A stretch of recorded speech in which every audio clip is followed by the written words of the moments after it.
Hi everyone, Miss Martin here, and today we are going to do the Make It Rain experiment. So here's what I've already set up. So in these water bottles, I have hot water or I have cold water. And what we're going to do is see which one will make the most rain, aka the most condensation, using this model. So the parts of our model represent the sky temperature and the ocean temperature. So blue represents cold ocean or sky. Red represents hot ocean or hot sky. So our oceans are in the cups, the little Dixie cups here. So we have cold, cold, hot, and hot.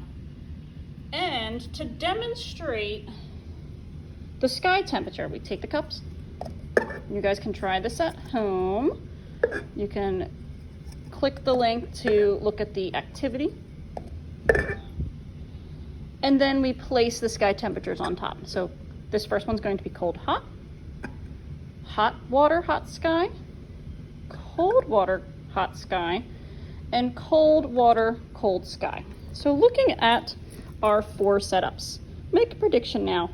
Which one do you think will create more moisture inside of this plastic cup? Thinking about the temperature, what you know about what makes condensation, and we're gonna let this run for just a couple minutes. So as we're doing that, let's review the different parts of the water cycle. Okay, so what we know about our water cycle is that it's got 3 major parts, and I'm going to draw on this desk to show you. First, we got our water. That's rivers, lakes, oceans, whatever your water looks like. Okay, thanks to the power of the sun, the heat of the sun makes this whole cycle happen, right? So first, the heat of the sun evaporates the water. So that's evaporation. That's when the water turns from liquid into gas, evaporation. That's when the water turns from liquid into gas.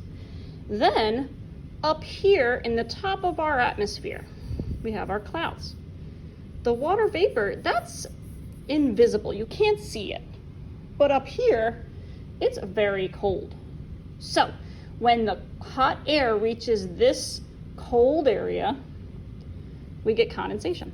Condensation, clouds.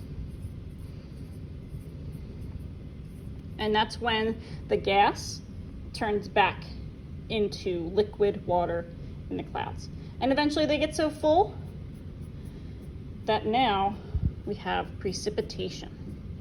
And that's when the clouds can't hold any more liquid. Gravity pulls that down to earth as precipitation or some snow, like we got the other day. Okay, so this cycle, we can use arrows to show the different parts of our cycle. All right, water comes down, fills back up, the lakes, the rivers, the aquifers, the streams, and then it evaporates thanks to the sun's light, and then it condenses in the clouds, turns from gas back to liquid, and then it comes back down as precipitation. So with that in mind, let's go back over and check our experiment. This has been running for a couple minutes now. You can already see inside the cups with cold ocean water don't seem to have a lot of condensation, but when we get to the ones with hot ocean water and hot sky, you can see it's kind of foggy. Same deal. Look at this one. I'd like to say that the hot ocean and the cold sky is producing much more condensation inside that cup. All right, so we're ruling out cold ocean water. The sun, if it's on the cold ocean water, it's not really evaporating too much. You're not going to get a lot of cloud formation. You're not going to get a lot of precipitation from that. Also keep in mind, the ocean from the video, the Pacific Ocean, is a very big cold ocean. And as a result, you're not getting a lot of moisture off that ocean. All right, now let's compare hot sky, hot ocean, and hot sky, cold ocean. So I'm going to take off the top. And you can see inside the cup. Okay, you can see the line there of that condensation that formed. Pretty good. It's still kind of clear up top. All right, now let's compare that to this one. Oh boy. I can already see there's a lot more condensation all throughout this cup. So the thing that makes condensation happen is when hot liquid touches a colder surface. So in this case, when the hot liquid touches the colder top part of this cup, and when you're in your showers, it's when the hot liquid gas touches your cold windows or cold mirrors.